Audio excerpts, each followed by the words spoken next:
Struggling to choose between Gumroad and StanStore to sell your digital creations?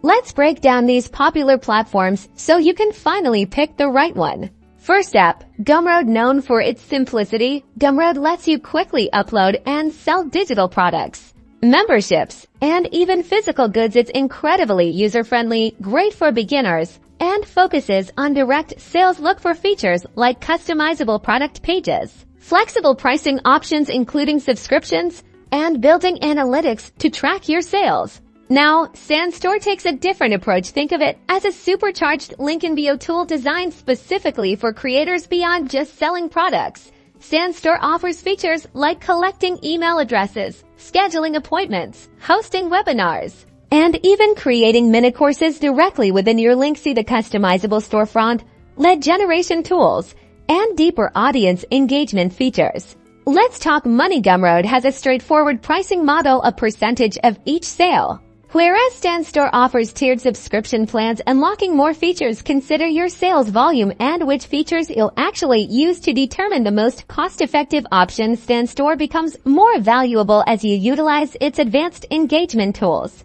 Ease of use is crucial. Gumroad shines with its intuitive product creation process. StanStore requires a bit more setup to leverage its full potential, but the integrated tools save you from needing multiple separate platforms. If you value simple selling, Gumroad might be your winner. For an all-in-one creator hub, StanStore could be the answer. To summarize, choose Gumroad if you want a simple platform for selling digital products with straightforward pricing. Opt for StanStore if you need a powerful link in bio tool with integrated marketing and engagement features, even if it requires a bit more investment upfront.